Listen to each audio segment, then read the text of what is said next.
Rachel's presentation, I will be discussing institutional and organizational level change and community level change within smoking. The institutional organizational level change. Smoke-free legislation is an effective public health measure. Smoking bans in public places have the potential to influence social norms and reduce smoking behavior. Offer services that include providing nicotine replacement therapy and counseling support to help smokers quit through a possible wellness program through employment. Expanding insurance coverage of proven cessation treatments in places in McCreary County, places of employment. Currently, the smoke-free places in McCreary County is at the county courthouse, the county clerk's office, and any vehicle that's owned within McCreary County. The first industry-wide ban on smoking in the workplace. The effective implementation of the Joint Commission on Accreditation of Healthcare Organizations standards has set up a natural experiment. U.S. hospitals were undergoing the first industry-wide ban on smoking in the workplace. Investigators soon discovered that the smoking ban established to protect the health of patients had not only transformed the environment of healthcare institutions, but also had a marked and salutary effect on the smoking behavior and the health of hospital workers. A smoking ban policy would cut overall smoking prevalence by 10% and have the greatest impact on groups with the highest smoking rates. Johns Hopkins smoke-free policy for hospital staff. Failure to comply with the ban on smoking in a non-designated area is a critical violation of the Employee Code of Conduct.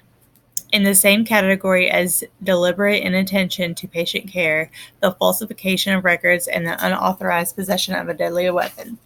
Disciplinary action, depending on the circumstances, will lead to suspension or immediate termination of employment.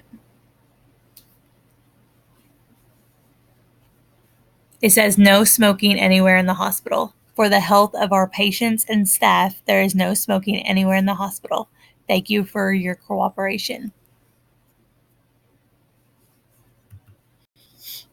Improving resources for smoking cessation. Offering free nicotine replacement therapy and efforts to reduce or replace tobacco industry sponsorship and promotions through wellness programs at places of employment. Individual counseling medications to decrease the craving to smoke offered by the institutional organizational place of employment. Promoting health system changes at place of employment by adding wellness programs to places of employment. Expanding insurance coverage of proven cessation treatments. Making cessation services fully accessible to tobacco users remove cost barriers that prevent smokers from accessing cessation counseling, medications, and resources. For health insurance providers, tobacco cessation is one of the most cost-effective preventative services that can be covered, resulting in savings by reducing long-term healthcare costs related to tobacco use. It is required that non-grandfathered health insurance plan to cover at no cost to the patient preventative services that the United States Preventive Services Task Force grades with an A or a B rating. Unfortunately, even though tobacco cessation is rated as an A-grade preventative service and must be covered without cost sharing under the Affordable Care Act, many insurers do not fully cover cessation services at the required level. At the community level change, the most effective community interventions are those in which specific strategies for promoting tobacco use cessation, preventing tobacco use initiation, and eliminating exposure to secondhand smoke that is combined with massive health communication interventions. Strong evidence proves that graphic, hard-hitting anti-tobacco ads work, and those that have a strong negative emotion perform better than those that do not.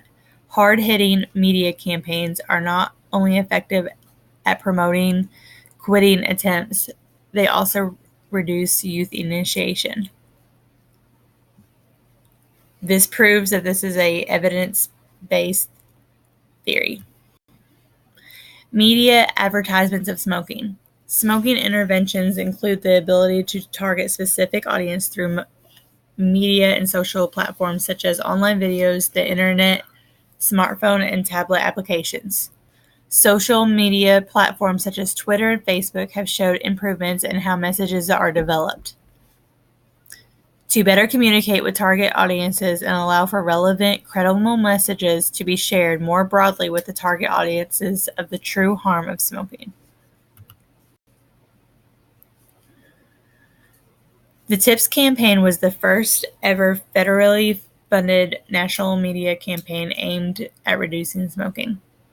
The TIPS campaign excelled by driving 1.6 million smokers to try to quit and helping more than 100,000 to succeed. Inspired millions of non-smokers to encourage friends and family members to quit smoking. And by quitting, former smokers added more than a third of a million years of life to the U.S. population. How will this work for McCreary County? Just like it does everywhere else. It will eventually be unnormalized to smoke in a public place. People know that smoking is harmful, and paying even more money for taxes might make people think twice about smoking. Banning smoking from public places. Studies have shown that smoke-free laws can motivate and help tobacco users quit smoking. Using successful media and social platforms will spread awareness of the damaging consequences of smoking and secondhand smoke. Here are my references.